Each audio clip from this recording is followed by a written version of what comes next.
You're listening to 515, the Ultra Podcast, the show that invites you into the lives of people who make up the Ultra family. Here's your host for these conversations, Larry Ryan. Thanks, MJ. Today's guest is doing one of those bucket list things that not many people get the opportunity to actually take on. And surprisingly, he's doing it with a pretty laissez-faire approach. And all because he wanted to become a better swimmer.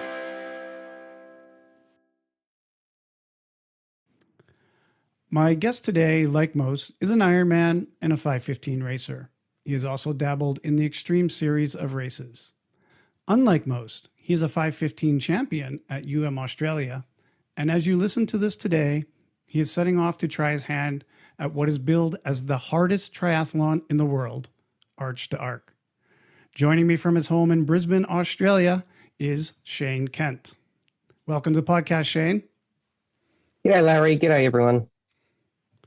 So how is winter treating you down in Brisbane? Has it dropped below 15 degrees today? We have had a cold snap. I just want to put in perspective that, it was 29 last week, but it's now 15 this week. Oh. The pool temp, though, my local pool and my home pool that's not heated is 12. So the cold snap has definitely hit. But we're going back up to 27 next week. Well, that's a beautiful winter then. You're doing all right. Yeah. Maybe not so good for life. training for swimming for your race for your event coming up, but and we'll definitely spend a good amount of time talking about the Arch to Arc that you're going to be attempting. But one doesn't just decide to attempt a feat like that. I would like to hear a little bit more about your past and how and why you've graduated to this kind of level of ultra. So I've heard that the story is that you found a bike on the side of the road that you used for your first triathlon. Is that really how it happened? That is absolutely true. I used to live in Melbourne, where they have a great recycling program where you just put your unwanted goods on the side of the road and let anyone take them. And I came across a bike, a flat bar road bike, and I worked out it was faster for me to ride to work than it was to catch a tram. And then as I was doing that and doing a little bit of running, a friend came over and said, "Look, running sucks. You should try triathlons." And I had the bike, I had the shoes, I just had to learn how to swim like most people. And and started with like the little sprint series in my local area just for something to do with a flat bar road bike. It was terrible. I think even the bike shop laughed at me when I asked them to make it go faster. What did you expect them to do to it to make it go faster? Well, I didn't know because I didn't know what kind of a shitbox bike it was. Now I understand why they were laughing at me, but it was okay because I left it on the side of the road and picked up another bike off the side of the road that wasn't a flat bar road bike, put some new tires on it, put some clip-on pedals, and I'm a triathlete. That's fantastic. So what was your first triathlon then? So I did what we have like as a triathlon series. So they start with some sprint distances and they move up. And at the end of the series, which might be 6 races or 7 races, they have an Olympic distance or a standard distance. And then they have a half distance Ironman. And every time I did a race, that was my furthest ride and my furthest swim to date. So I was always learning and always catching up. It was in Melbourne and it was open water. So sometimes you were swimming in fairly dangerous conditions and other times you were swimming with the effluent that was being washed out from the city. So I definitely cut my teeth on some pretty shitty swimming conditions. Yeah. Yeah. Well, again, that might be preparing you for this event coming up. Yeah, look, I think it actually does prepare me well from a mental point of view. Every time I get in the water, I can always say it's not as bad as my first triathlon series. There was one race where I got out of the water and had a quick vomit at my bike because I was seasick and they shut the beach. It was so dangerous. Like straight after that last person, beach was shut, get on your bike and start riding. So if I don't vomit at T1, I know it's a good day. Well, what was your life like before you started these triathlons? Were you an athlete in one of the disciplines, or were you, as most Australians, were you playing cricket or footy? What was your life like at that time? I was at the other end of the spectrum. I worked in the gambling industry, so I was drinking, partying, and staying up late, and just not really taking that good care of my body, which is fine because that means it was just preparing myself for now. I was very fortunate. I worked hard for a number of years, while my wife stayed at home and raised our kids. And we had a week crossover where she wanted to go back to work, and I got made redundant. And yeah, so I stayed home to look after the kids, and she went back to work. And I said it was only going to be temporary, and it's been about 13 years now. Oh, you've been a stay-at-home dad for 13 years. Yes, underemployed, as Tim Franklin likes to call me. Yes, I've got two wonderful kids now in grade 12 and grade 9. But that was the Oh yeah. start of my journey, being at home, being with the kids, and I suppose trying to be a better role model for them and for myself. Mm. Put on a pair of shoes, go to the gym, then start the triathlon journey, thinking that while they're young, I'll get all these triathlons out of the way where they can sit and watch. And lo and behold, it's about 13 or 15 years later, and I'm still doing it. Yeah, yeah, you've been bitten by the bug for sure. But I guess part of that is you had some very good successes early on as well. Like your first Ironman in Melbourne, I looked it up. You did a 9:29:44. That's going to Yes. spark anybody to want to do more of these. Is that your best time so far? That is my best time. That was my first Ironman. That was so graduating from the series of triathlons, doing sprint distances, Olympic, and then standing at the half Ironman course and looking at this very flat water, thinking, how the hell am I going to swim 2Ks?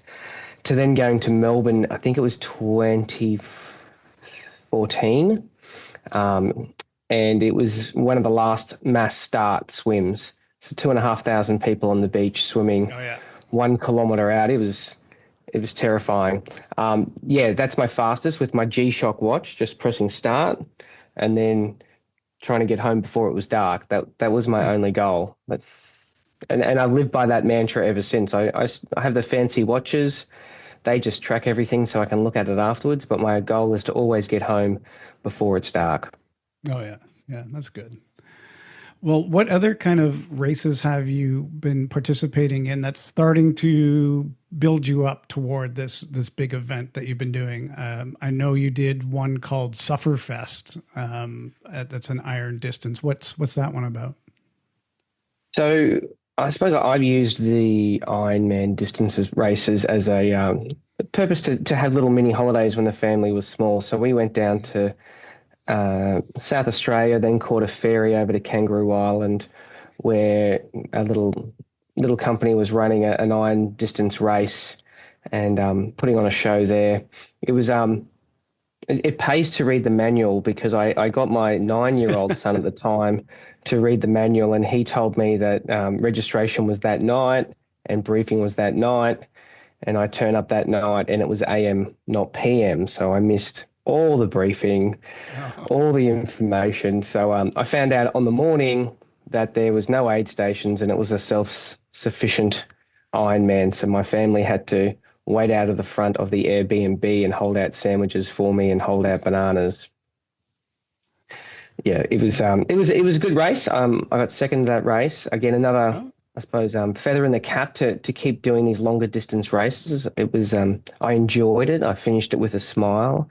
I had people there to support me, and I find that the biggest motivation to keep going. I think it's always easy to, when the going gets tough, to find an excuse and pull out. But if you've got someone there to say, just keep going, just another kilometre, or they're smiling and they're asking how you're going, and you've realised they've travelled 13 hours as well to get there, you better not give up just because you've got a sore leg.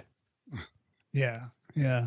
Well, you took that to the next level and started doing those extreme races, which usually involve cold places or some other extreme factor in them. I know you've even come to my home country of Canada to do one in Quebec.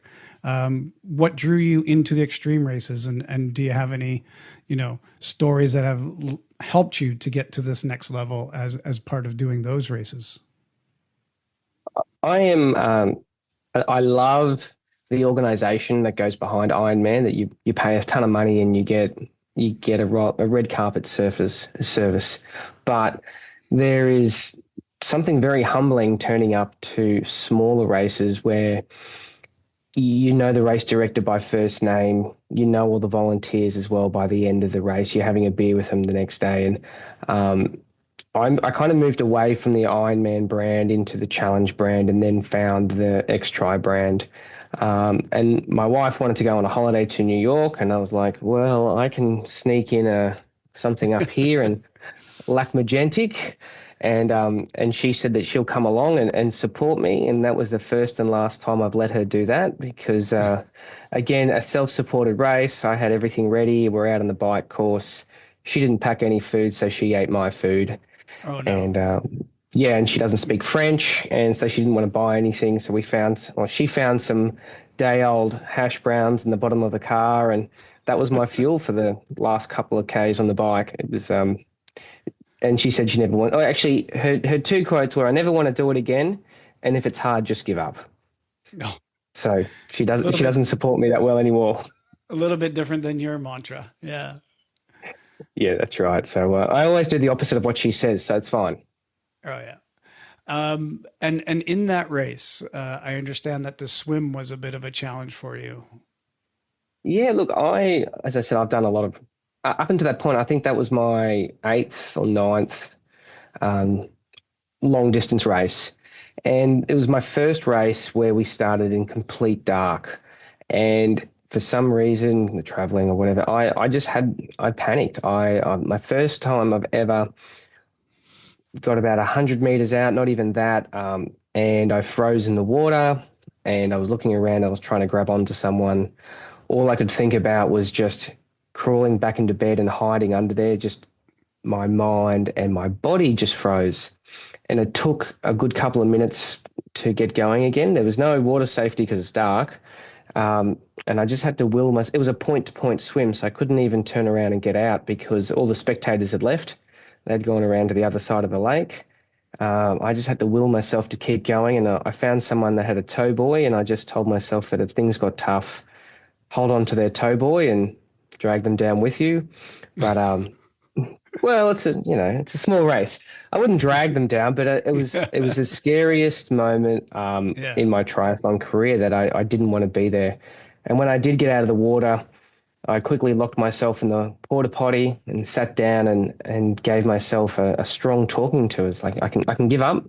The car's there. No one will know. No one will care. Or I've got a whole day ahead of me. What am I going to do for the rest of the day? I'll really regret it if I gave up. So came out of the porta potty, wiped away the tears, pulled on my big girl pants, and jumped on my bike to face like a 140-meter climb kind of thing, because those XTris are brutal, and clawed my way back kind of thing, just passing everyone and just making a day of it.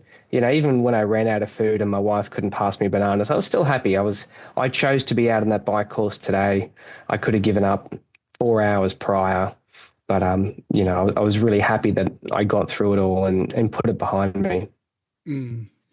Yeah, and those building blocks that now go into what we're going to be talking about a little bit later with the Arch to Arc these are all things that if you don't go through them, you're probably not going to get to the level that you're at today.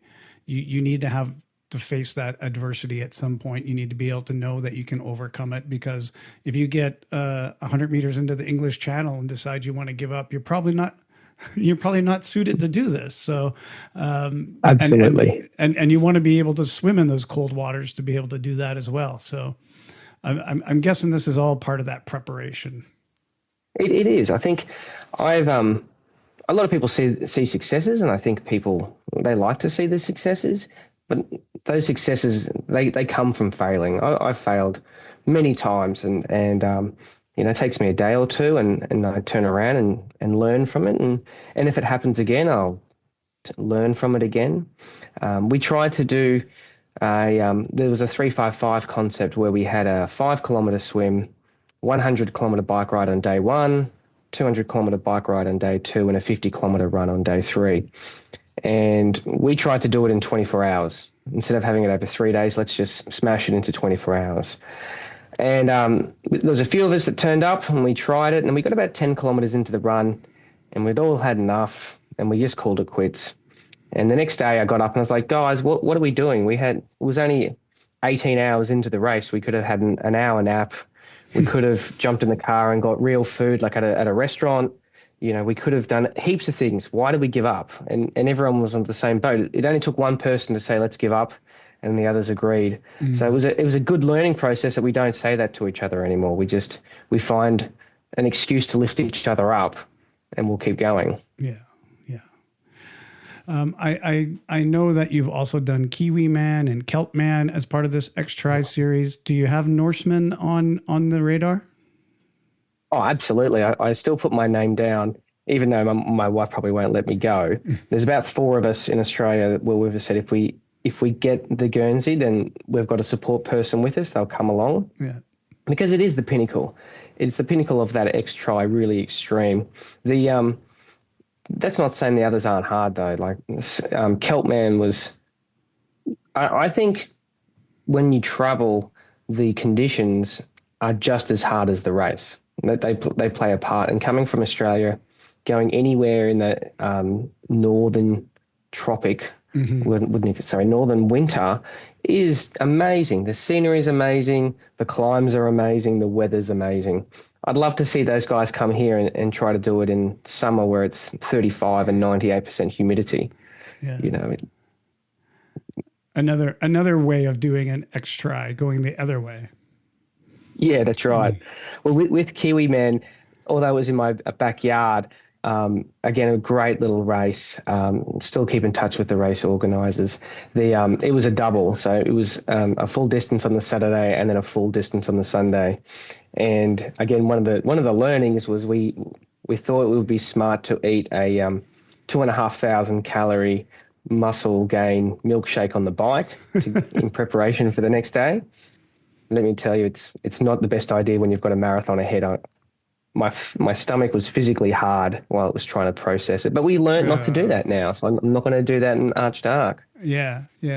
And with that, I'm sure you were able to take some of that knowledge that you also got out of your Ultraman win, because, well, I guess you would have been better at nutrition. Sorry, that was you did that Kiwi Man after the Ultraman. You should have known better. But your Ultraman win in 2021, when you were looking at that race and looking at the distances and things like that, were you looking at going in and trying to be at the top, or was it one of those races where you wanted to get done in the 12 hours every day because you said before your philosophy is kind of get done before it's dark?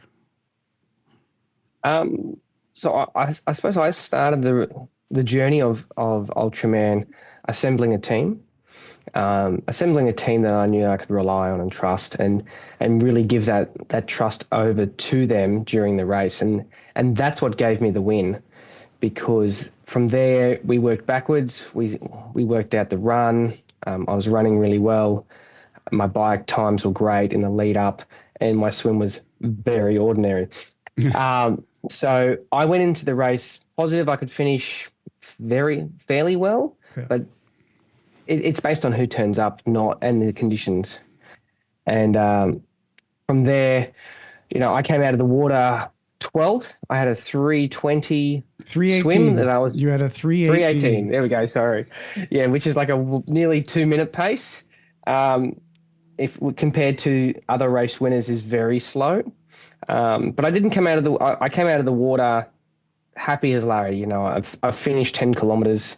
But I treated it like a race. I got into T1. I had my Formula One crew there, someone putting sunscreen on, someone changing my clothes, someone feeding me, just arms out, Iron Man style, jump on the bike and took off and finished day one. I think it was 5th or 8th. It was 5th? Yeah. You were 5th? Yeah, 5th. With a 4:18 on the bike. Yeah. Up until this year, I was in the top 5. Right. And for the bike. And then so I sat down with my crew that night, and my crew had faith. They said, my bike times were great. The other bike times were very ordinary. I was first on the bike that day, so I'll be starting at the front on day 2. Right. And if I can do that again, I only need X amount of minutes to be in front. And that was a good little pep talk, good bit of motivation. So starting in the front row of the grid on day 2, I never shut up. So I was having a chat to everyone, learning all their strategies for the day. The guy that was coming first, Shane Murphy, I knew he was going into the day where he was going to take it easy to begin with and then go hard at the end. So he had the energy. So I decided to reverse that there and then. I'll go hard at the start and build a bit of a lead and then take it easy. We took off. I was so far ahead that I got lost and I had to stop and turn around until I saw the lights of bikes and then keep going. Oh, yeah. And everything just worked. My crew were on point with nutrition. I got grumpy at them lots of times and they didn't care because, they were giving me the same coloured electrolyte drink the whole time, even though I had this beautiful rainbow of drinks to choose from. Yeah. They just kept giving me red and I was going to shove it up someone's butt if they gave me another one.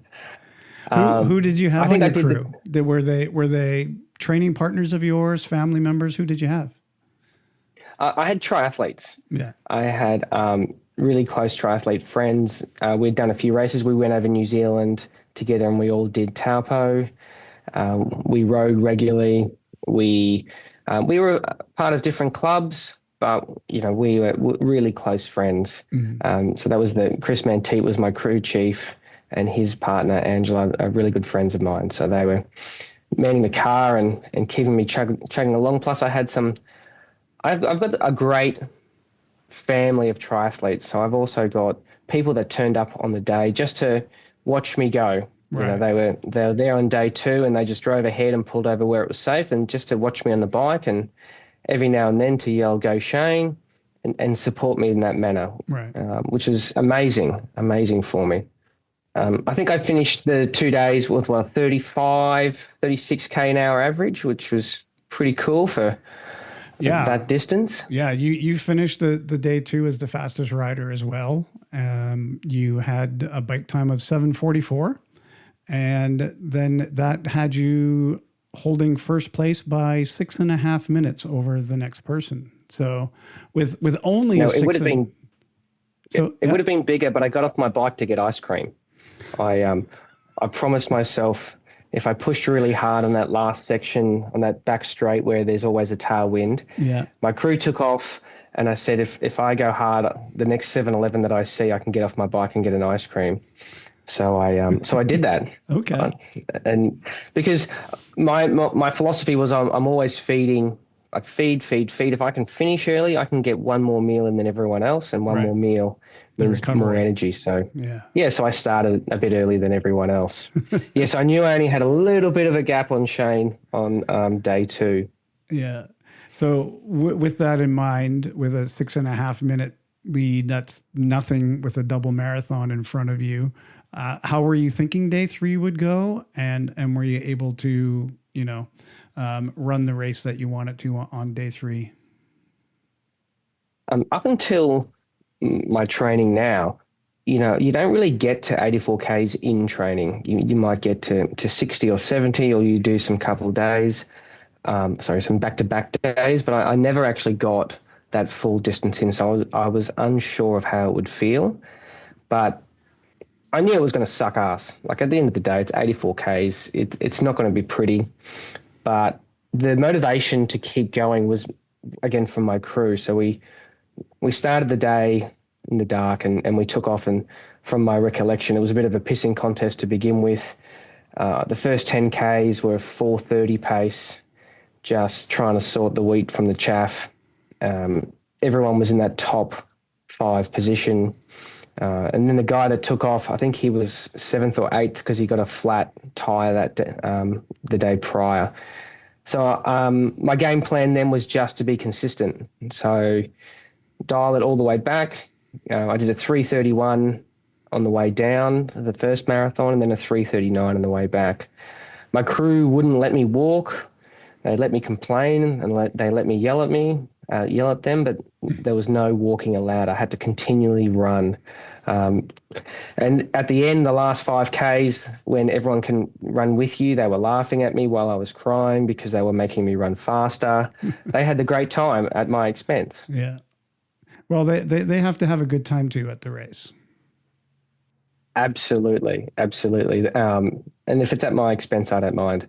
I had Damien Thompson turn up he was crewing. He came up from Brisbane, so a 2-hour drive just to crew for me pace for me on the run, and took me the wrong way after the turnaround as well.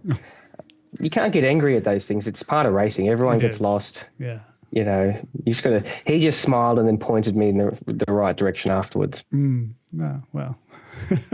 Did he try and get away with saying he didn't put you in the wrong direction and just say, oh, no, now we got to go this way? Well, because we had turned around and were running back, he'd said it was my fault because I should have known the course. Okay. Yeah. So I kind of agreed with him. I said, yeah, okay, I'll take that one.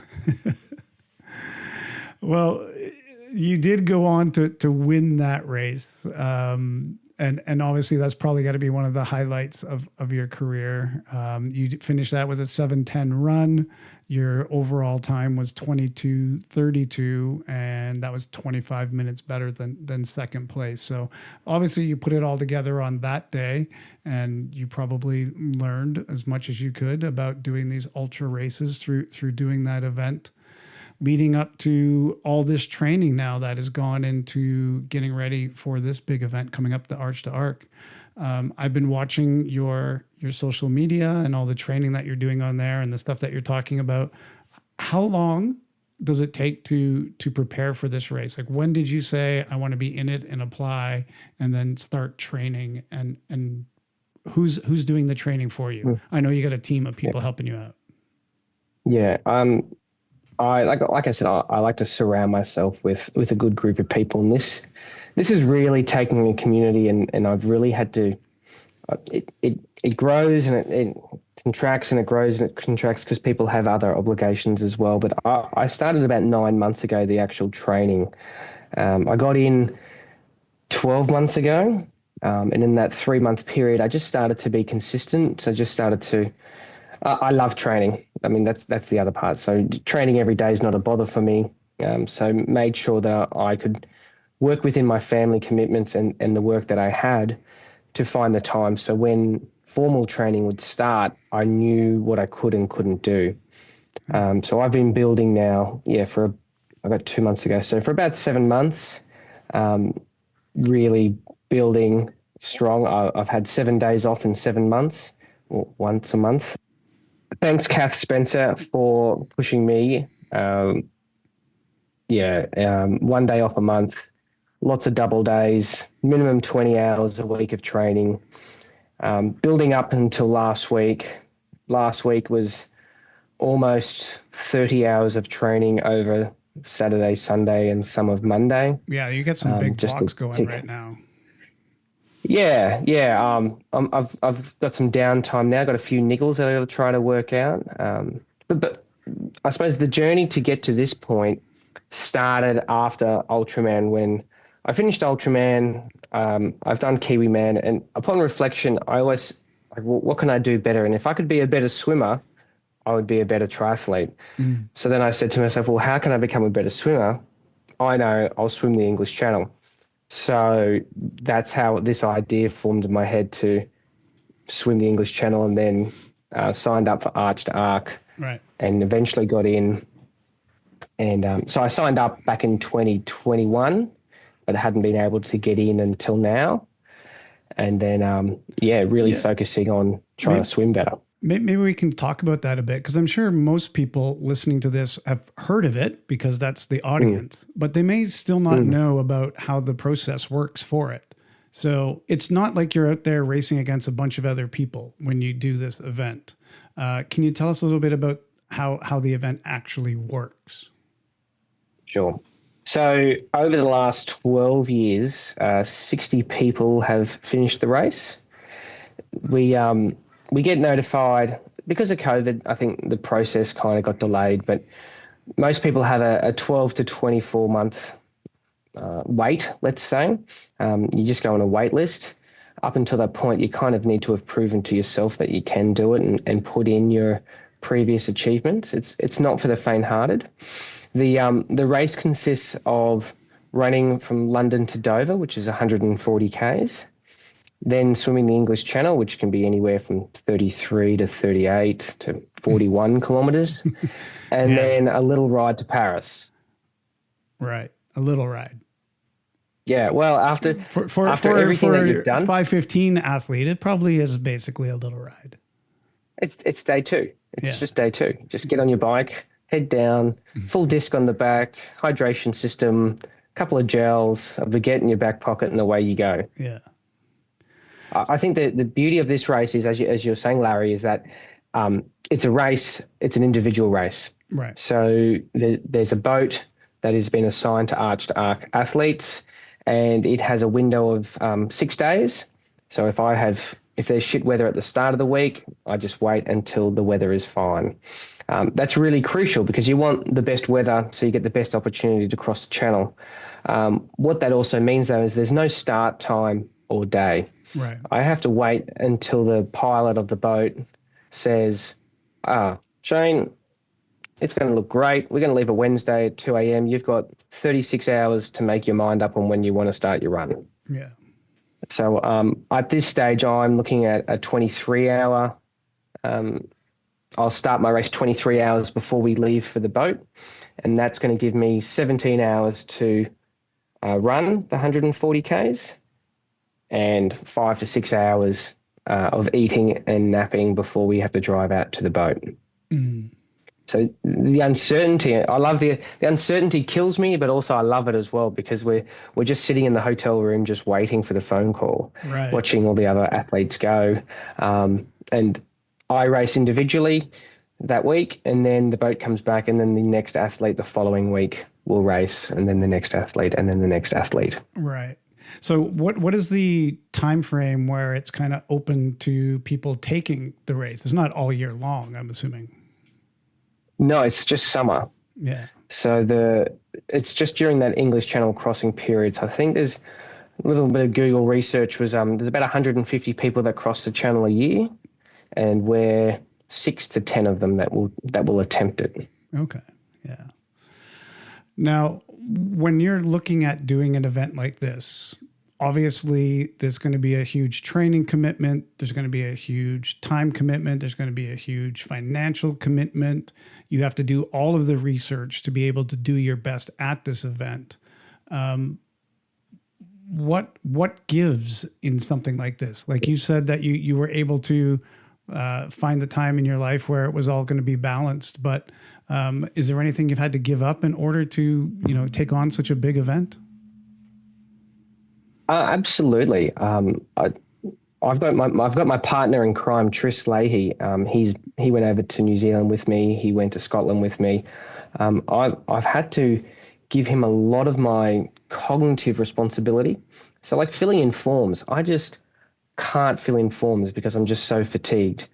So I've kind of had to lean on people to, and him to remind me. I've actually got a big whiteboard over there in the house now that has when payments are due as well for the race. As you said, it's not cheap. It's about 15,000 Australian dollars to enter the race. Let's say that's 7,500 entry fee and a 7,500 for the boat. So as much as I'd like to not work, I still need to do 3 days a week. To put some money towards that, plus flights, plus accommodation. All that kind of stuff. The biggest thing, my wife has had to pick up a heap, and my family have had to pick up a heap of slack.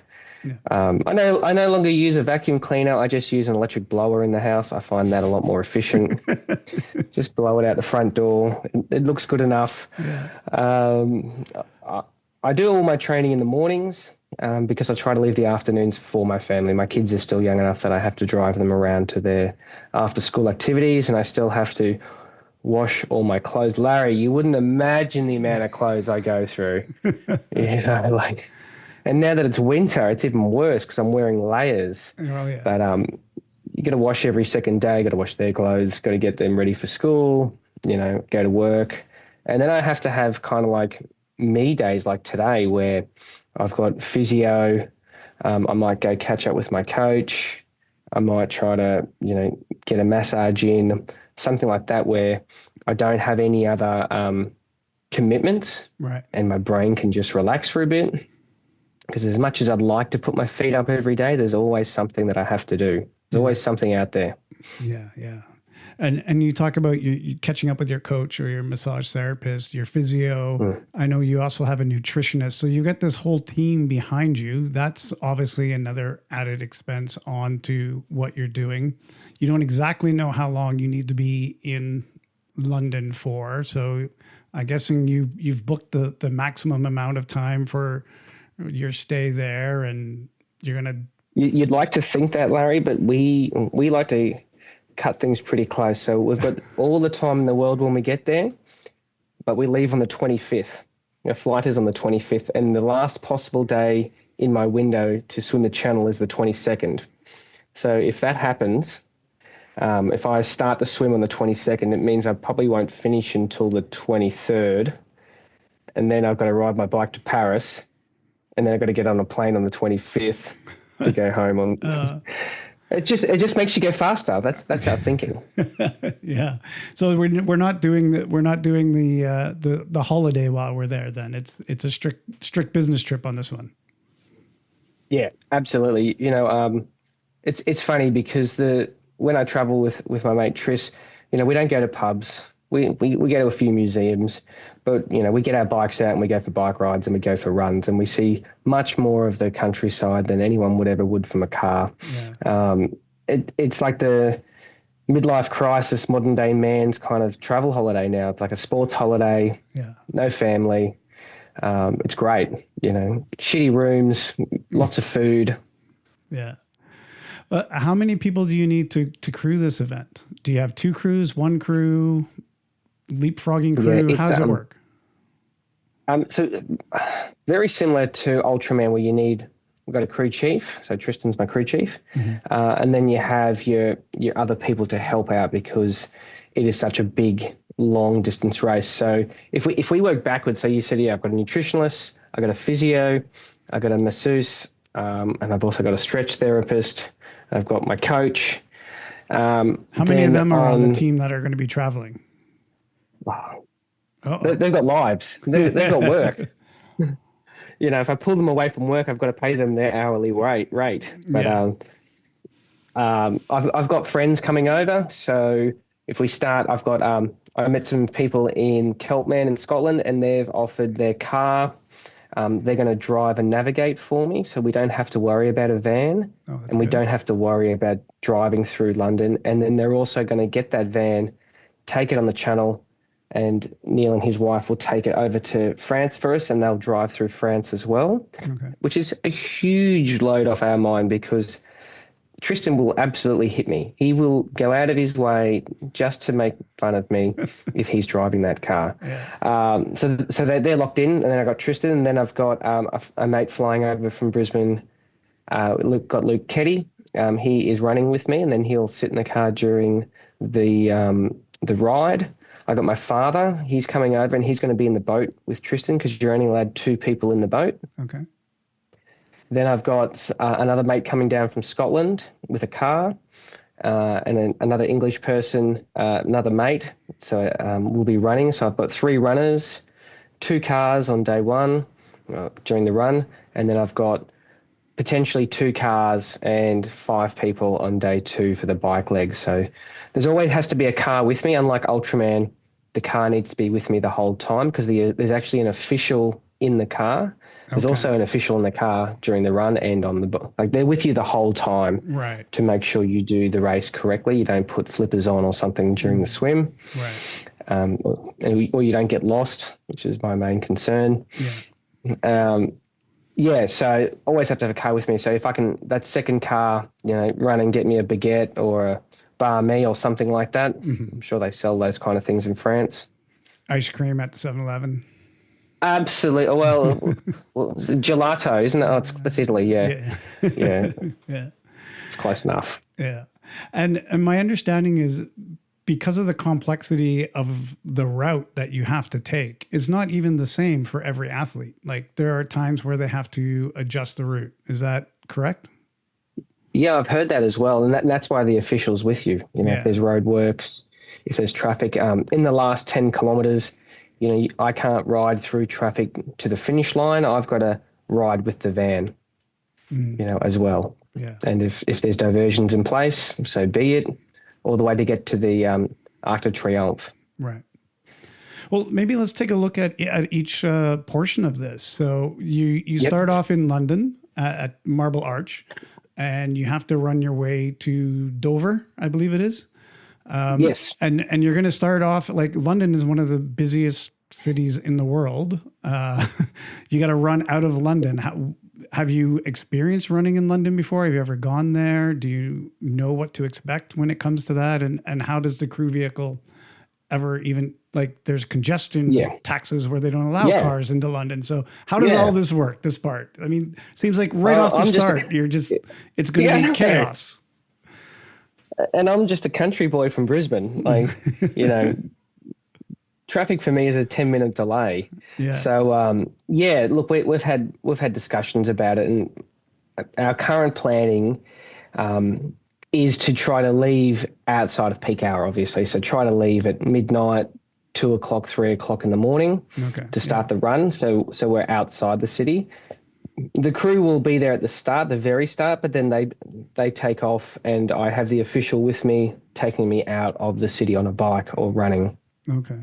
So again, I don't get lost, but you've got traffic and you've got pedestrians if you start later. So there was a crew that started at 4 p.m. this week, but they were walking that first 10Ks because of all those issues. And then we should be free and easy and start our proper run after that. And does the route take you down a major highway? Is it side streets? Do you have to go through towns? Is it bike paths? Where does the route take you when it's leading into Larry? That's too much information. I'm just going to run. Okay. I love for the not crew. Knowing the course. Okay. Yeah, I think not knowing adds. I like not knowing because then there's always something new to look at. And, you're looking for the second turn, you're looking to go down here. My brain will switch off and I'll just enjoy my time. But knowing the route or driving, I don't drive the routes on course recos or anything like that. Because that's the fun of it. Like I'm experiencing a new place. So it needs to be new. Yeah. Okay, fair enough. Well, you get yourself to the water's edge, and now you have to swim the English Channel, something that is of itself a major event for most people, the thing that inspired you to do this in the first place. You're dealing with the boat traffic in the English Channel, tides. You were saying that the distance can be quite variable. I'm assuming that's because you're getting pushed around in tides and things like that, and the way the currents are pushing you around. So what's your expectation of doing that part of the race?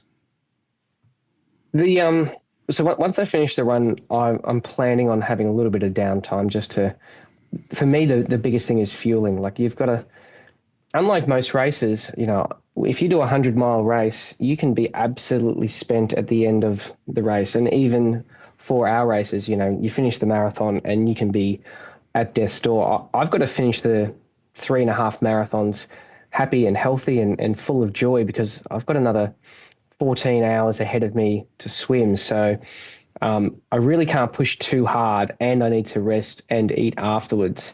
So before I even get to the start line of the swim, it's feet up, eyes closed, try to get as many calories in as possible, as many carbs.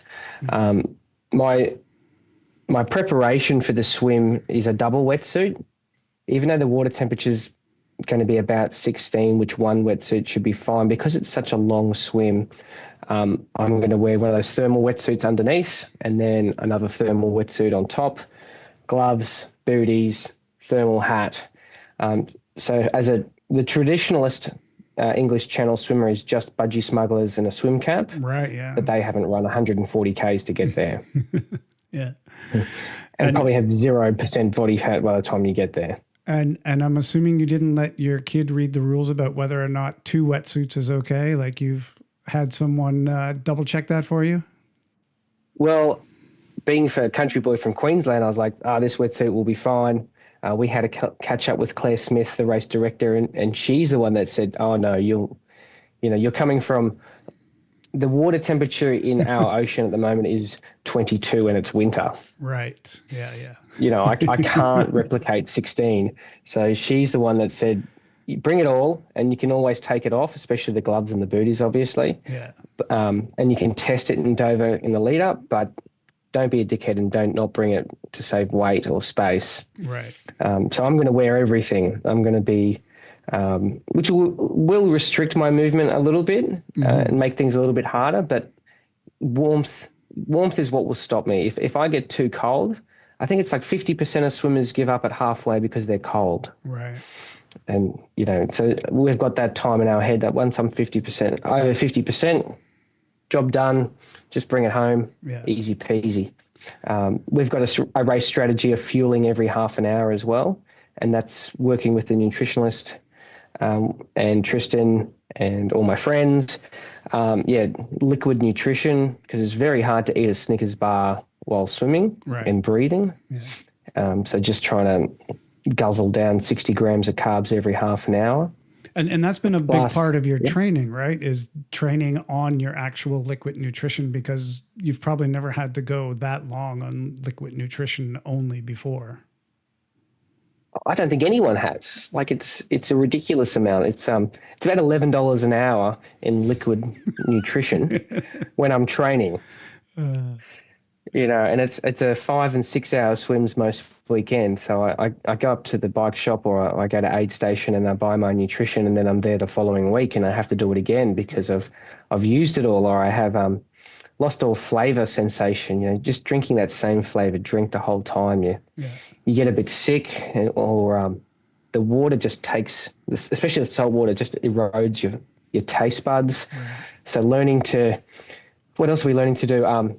Rinse my mouth out with Listerine as we go. Drinking olive oil or coconut oil to coat my throat so it's easier to eat. Okay. Yeah. Just good tips. Little things like that. Yeah, good tips. Yeah. Nutrition. I've done my little pyramid in my head, and if I've got to get nutrition right before I can even get the physical stuff right. Yeah, that makes sense. Because if I don't get that right, the body won't move. Yeah. And there's definitely been days when the body doesn't move, but I've had my nutrition on point, and you just keep going, just keep chugging along. And I'll try to make sure that we have something kind of at the end of the swim that I can really look forward to, like a chocolate donut or a meat pie. Just something little to get the taste buds going. Right. And what are the rules when you're in the water? Is it like once you're in the water, you have to stay in the water till the end? What's the rule about hanging on to the boat or anything like that? So we start in Dover Harbour, everyone's in the boat, and we actually travel outside of the harbour, and the boat captain will drop me off based on weather, tides, and how long he thinks it's going to take me to swim. So if the tides are flowing up the channel really fast, he'll putt down England for a bit longer. Okay. And then I'll jump out of the boat, and then I've got to swim back to Dover. I've got to stand up and put my hands in the air, and that's when they blow the horn, and it's an official start time of the swim. And then I swim back out towards the boat, and then I just look at the boat the whole time. Okay. I can't touch the boat. No one can touch me. They can't feed me from a pole. It has to be on a rope. So we've got a 25-meter rope just in case to throw all my liquid nutrition, maybe a Snickers bar, maybe. Or it's an LCM. Kids' food is so high in carbohydrates. I can't believe we give it to our kids. But like kids' snacky food, throw that in the bag as well. And just look at the boat, and theoretically, so we start. I think I'm swimming straight, but I'm swimming up the channel.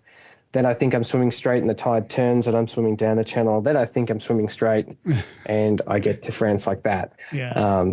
So instead of trying to swim against the tide. You swim with the tide, so you don't get fatigued. Yeah. So it's definitely not going to be a straight route across the channel. It has to be a zigzag to stay with the tides.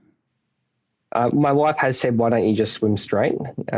I've said, "Thanks, dear. I've thought about that. It would be about 18 kilometers less, but there's also like a knuckle of land in France, and you got to swim pretty hard to make it past a pretty hard bit of tide. And once you swim past that, you can land there. But if you miss that and you go past it, I think it's about a 2 kilometer swim that way, and it's about 4 hours. Okay. So if you miss that knuckle, right, you know you're in trouble. It's 4 hours because you're not moving. Yeah, you're not moving. You're pretty much swimming with against the current, so you don't go too far up France. Yeah. But you're just waiting for it to turn again, and then you can swim in. So there's a big incentive to swim hard at the end. Yeah. Yeah. And you land in Calais. Is that the landing point? Well, you land wherever. You land, you put your hands up in the air and you go, "Thank fucking Christ, it's done." Then you, excuse my French, then you swim back to the boat, and then the boat goes to Calais, where my driver, navigator, and bike are waiting. Okay, yeah, and obviously you're a strong rider. We've discussed that with your Australia race. So I'm assuming once you get on the bike, you are not concerned at all anymore about how this is going to go for you. Is that fair? Well, I'd like to think it's a bit of a pissing contest. So instead of having a rest after the swim, I want my T2 time to look as small as possible. And I'm going to jump straight onto the bike, ride for an hour, and then have a 20-minute nap. Okay. So I'll bump out my bike time to have T2 look really short. But yeah, not concerned. My training last weekend, as I said, was a big weekend of training, and out by myself, stopping at all the service stations and fast food outlets that I could. I think I averaged 27 kilometers an hour for 200 Ks, nearly 2,000 meters climbing. So really similar to what I'm going to encounter. Yeah. It's the weather though. It started at 21 degrees when I left home at 6 p.m. and it was 4 degrees when I got home at 3:30 p.m. So definitely getting ready for English, UK, France weather. Yeah. But it does get hot there in the summer. It gets hot there in the summer. It'll be summer. It's summer now, and I think it's 17 or something. It's you know, yeah. I've got that. I asked my friend that lives over there. I said, what's the weather going to be like? And he said, you can count on in winter in England, it's going to be cold, and in summer, it's going to be cold or hot. Thanks, mate. Yeah, that's Thank about you. right. Yeah. I know it's a pack now. Yeah.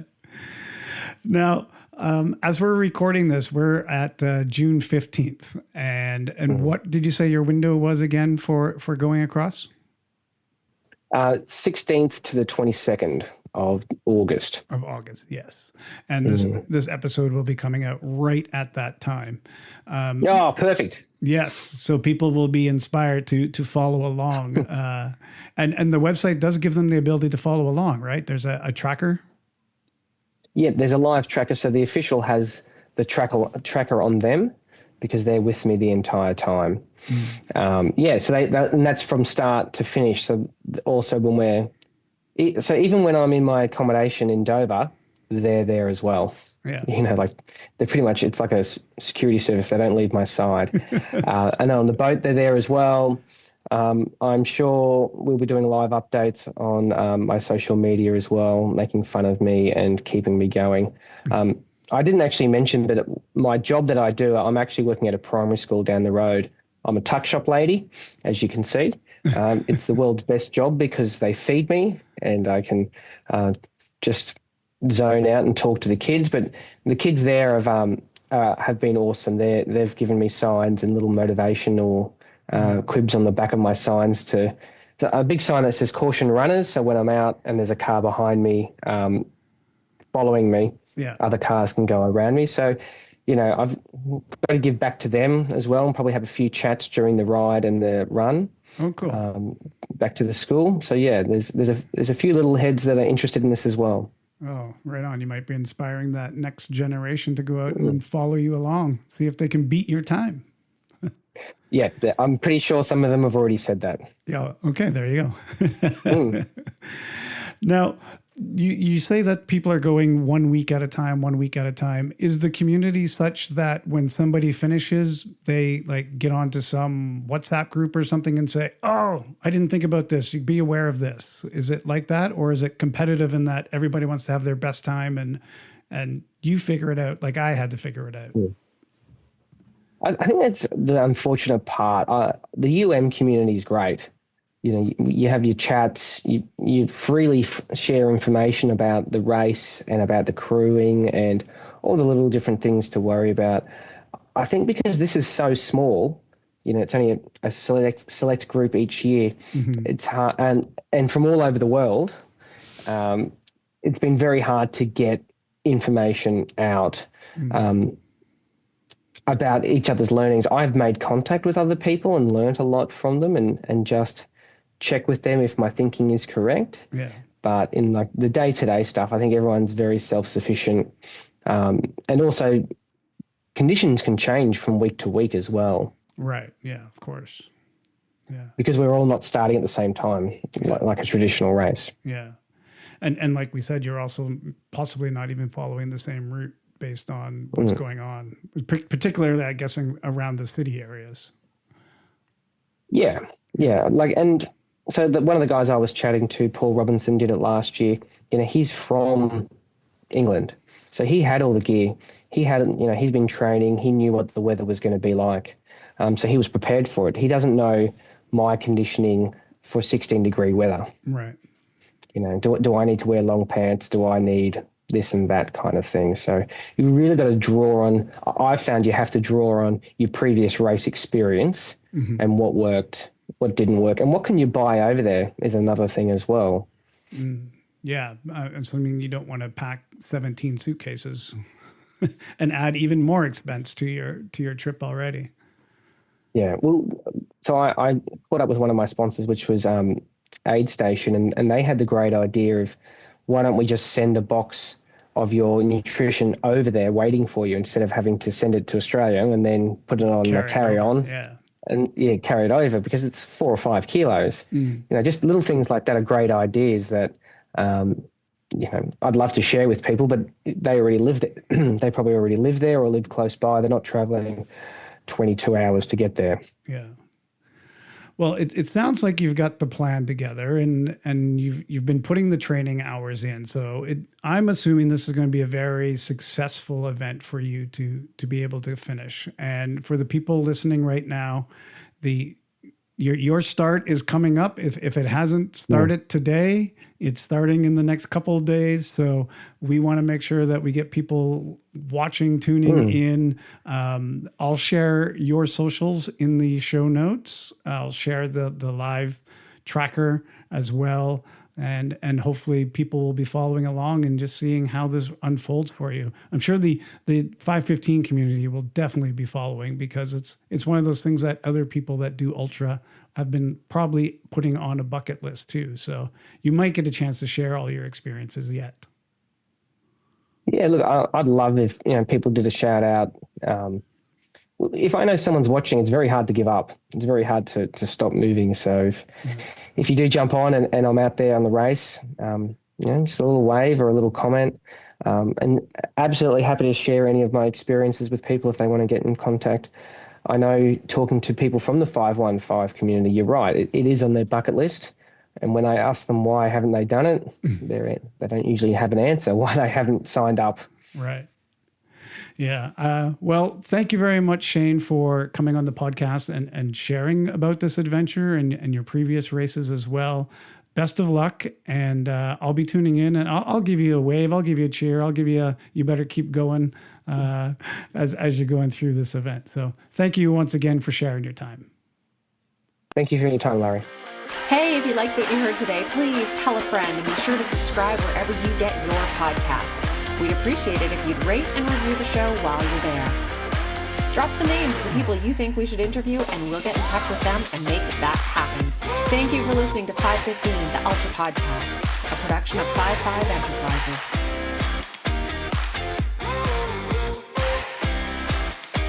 Now really, go subscribe now before you forget.